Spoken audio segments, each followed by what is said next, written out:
we're just, that's where our connecting flight is. Oh, so you're going straight to Brazil. Yeah. In Brazil, they have a communist president. Call him that. You know that? In Brazil? They're a communist nation. They used to be? I don't think so. Totalitarian. Might have been totalitarian. But actually, they're smart with their energy. They've been making money off their ethanol production for many years. Yeah, because there's so much sugar cane. But ethanol sucks. That's bad for your engine. And I don't believe in creating energy out of food. I just don't like that. You know, the prices of corn go up.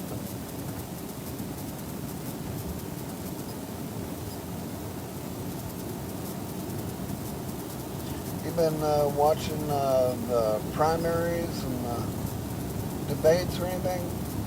Yeah, I've been watching them. Actually, I stopped watching them once the primary was over because it's hard to follow the political thing the whole year through without, I don't know, getting frustrated with the whole system. Right. Well, you know, they're lying to us when they say the primary's over. Romney hasn't won the delegates yet because they're really unbound by the time they get to the convention because of the way things have turned out.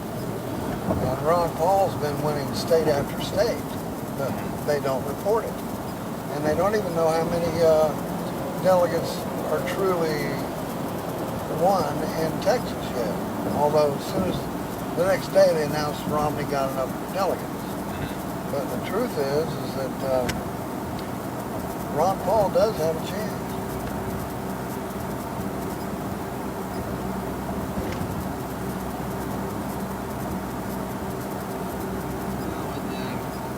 When everybody was running, though, Ron Paul was only coming in third or fourth place. Yeah, see, that's what they do on the news.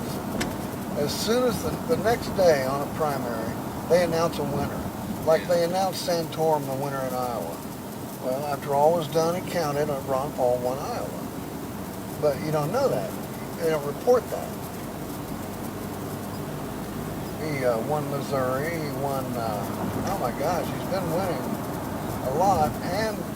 And each primary, the leaders of the establishment GOP have been blocking any way they can, blocking his delegates. It's been really, really rotten politics going on.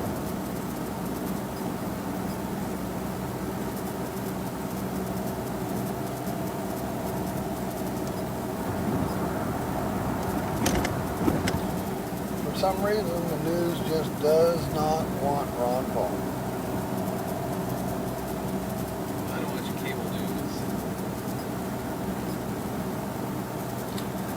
None of them want Ron Paul.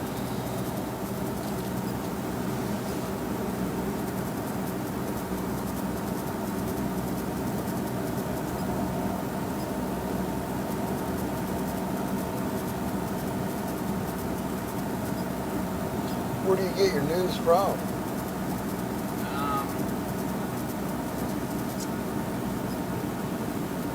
I used to get a newspaper subscription. USA Today, but I don't get that anymore. So I just get it online pretty much.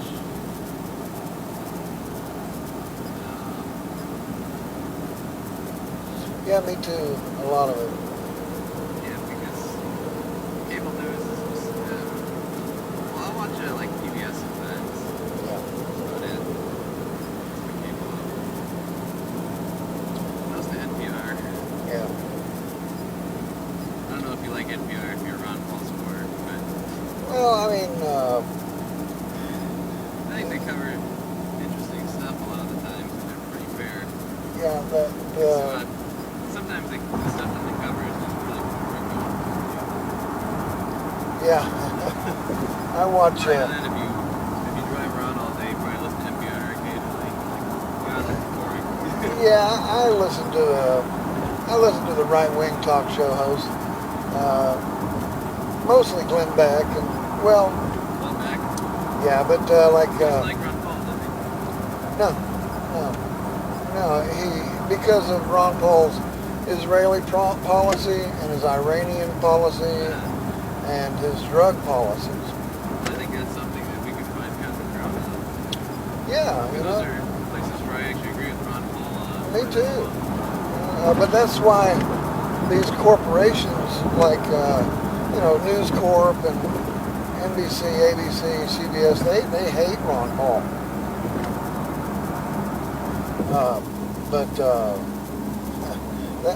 That's what brings Democrats and Republicans and Libertarians and Independents into Ron Paul's camp.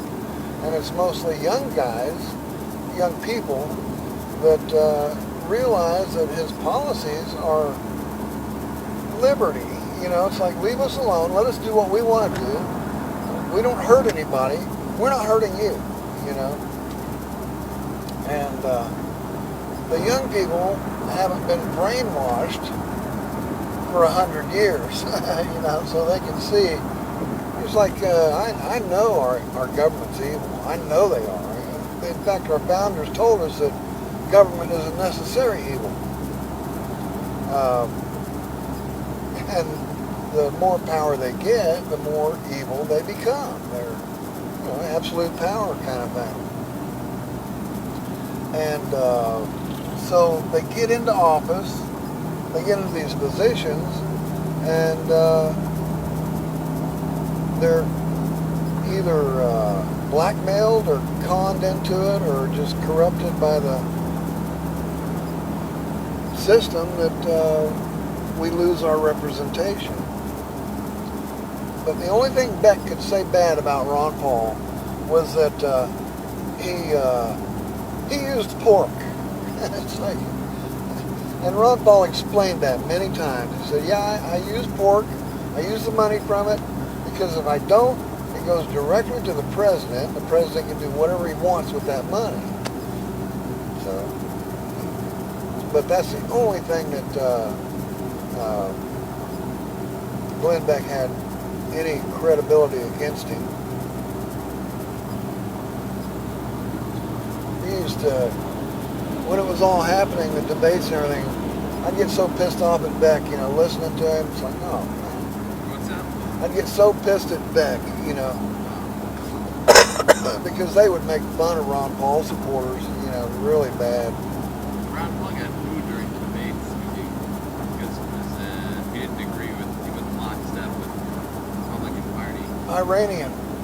The Iranian situation, that was the question. Yeah, especially that. It was the terrorism situation where he said that we created it.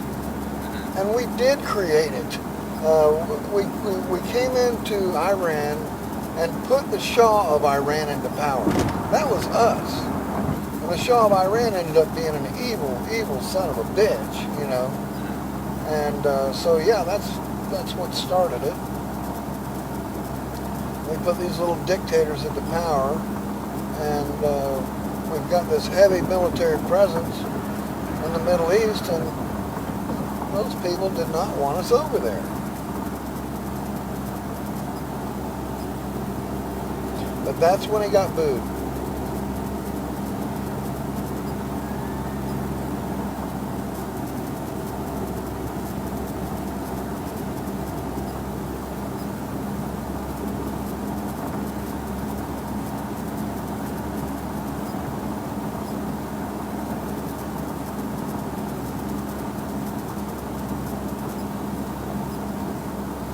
If Ron Paul did become president, he couldn't do everything that he says he believes in because you have to go through Congress.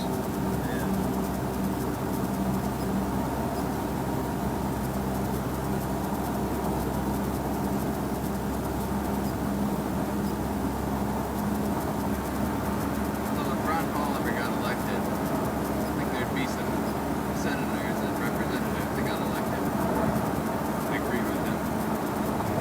Oh, there will be, yeah. But I don't think Ron Paul could ever get elected in this country.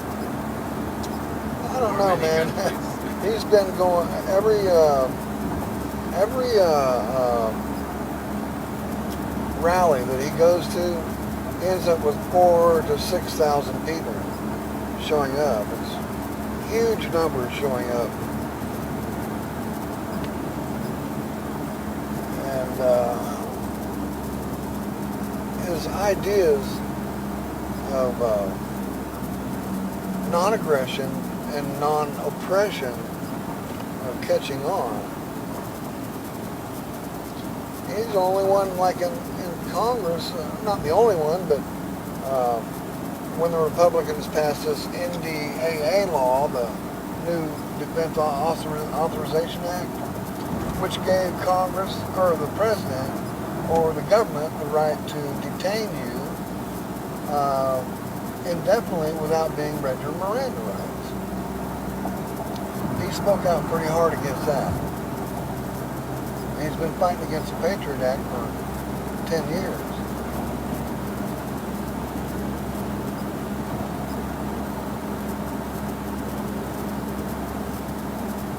And of course the Federal Reserve. Sorry? And of course the Federal Reserve. Oh, yeah.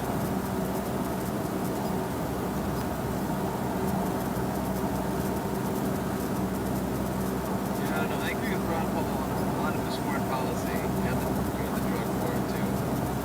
But I don't care much for his fiscal policy. Oh, really? No. Why? Because I don't think privatization is the best answer, really. And I think he would cut funding to too many things that need government funding. Well, I mean, I gotta disagree with you on that, man. A good example of it was Scott Walker yesterday. He won his recall election overwhelmingly, and the reason he did was because he cut a lot of well, it's like a union member. They'd have to pay anything on their insurance, but the private sector has to pay more than 15%, and that's what really pissed off the unions. But ever since he came into office, the unions in Wisconsin went from 60,000 members to 20,000 members because they weren't forced to pay union dues. And I'm a total believer in the right to work. And wherever you're at, if you go to apply for a job, you shouldn't be forced to join a union. I think you got to look at the reasons why he was doing it, though. I mean, it's pretty obvious that the reason that he was doing that was to diminish the Democrats' political power and to raise his own political power in the state. I don't think it had anything. I think he did that for fiscal responsibility. Now they've got a surplus in their budget. Before they had a huge deficit. Now they've got a surplus, and the jobs that, the pensions are protected now because of the cuts he made. Like in Ohio, they booted that law, SB 5. And so now they're stuck with the overbloated pensions and the fact that it's unsustainable. So they will have to lay people off. They've been making promises for years, and they're promises they can't keep. And the whole idea of the fiscal side of it is you have to be able to keep a promise if you're making a pension.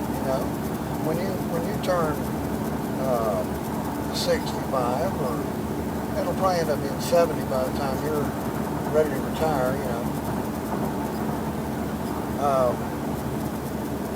You want that there. If you're paying into it all your life, you want that to be there.